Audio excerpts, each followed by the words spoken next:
හරියනම් සුබ දවසක් වේවා. ඉතින් ඔයාලා හැමෝම මගේ YouTube channel එකට බොහොම ආදරෙන් ගෞරවයෙන් පිළිගන්නවා. ඉතින් මම අද ඇවිල්ලා ඉන්නේ වෙනස්ම වැඩකට. ඒ වෙනස්ම වැඩේ මම කිව්වොත් අද අපේ ලොකු නැන්දලගේ ගෙදර සූදානමක් තිබෙනවා. ඉතින් අපි මේ සූදානම ගැන පසුවට බලන්න කලින් මම කියන්න දෙයක් තියෙනවා.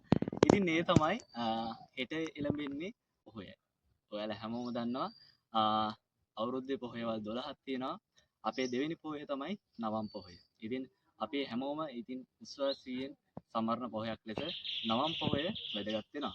ඉතින් නවම් පොහොයට අපේ ලොකු නැන්දලා ගෙදර සූදානම් වෙලා තිබෙනවා දහවල් සලාක දාණය අලුත්වේ පන්සලේ හාමුදුරුවන්ට ඒ වගේම එදින පොහොය දවස සිල් අරන් ඉන්න සිල්ලැත්තන්ට දානයක් විදියට පූජා කරන්න.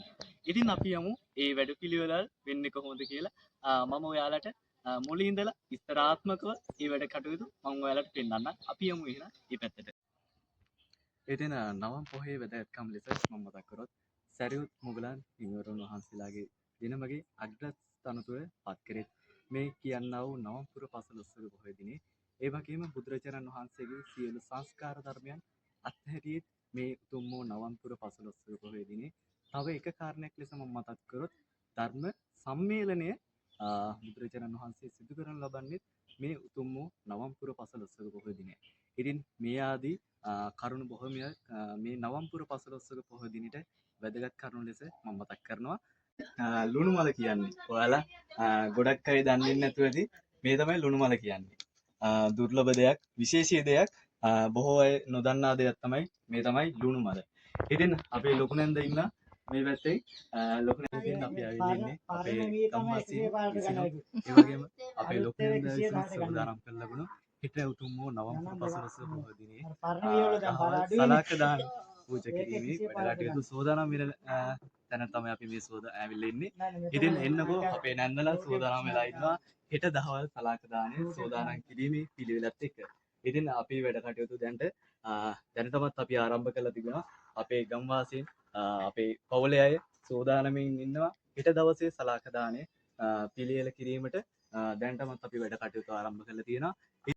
ඔන්න ඉතින් අපි උදෙන්ම අපේ දානීය වැඩ කටයුතු ආරම්භ කරා. ගම්වාසීන් පවුලේ ඥාතීන් සියලුම දෙනා මැදිහත් වෙලා එකමුතුවෙන් වැඩ කරන විදිය තමයි මේ ඔබට පෙන්වන්නේ. ගිලෙම් ඔබේ ගුණම වෙන්දිම් ඔබේ දම්සාදී වදින් වදින් ඔබ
මේ පින්තූර රාමුවලින් පෙනෙන්නේ අපි නවම් පුර පසළොස්වක පොහෝ දින අලුත්වැව පුරාණ රජ මහා විහාරස්ථානයේ සිල්ලැත්තන් සඳහා පිළිගැන්වූ දානයයි.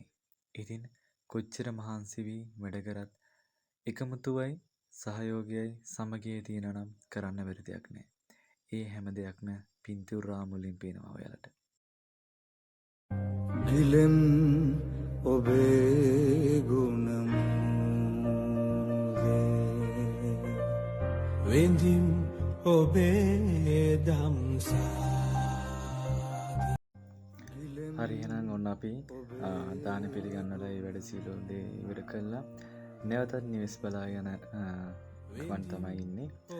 ඉතින් මං හිතනවා දානමාන දෙන්න කැමති, පින් වැඩ කරන්න කැමති අය මේ වීඩියෝ එක ආදරෙන් බලන්න ඉන්න ඇති කියලා. ඉතින් හැමෝටම මේ වගේ පින්කම් කරන්න අවස්ථාවක් ආවොත් ඒ දේවල් වලට පෙරමිලා ඒ වැඩ කටයුතු වලට උදව් උපකාර කරන්න.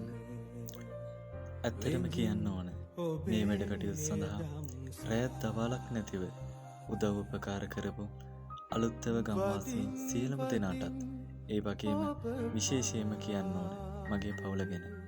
හැම වැඩ කටයුත්තකදීම වචනයත්, ශ්‍රමයත්, ආදරයත්, සහයෝගයත්, සමගියත් කැටිවුණු ආදරණීය පවුලක් තමයි මගේ පවුල.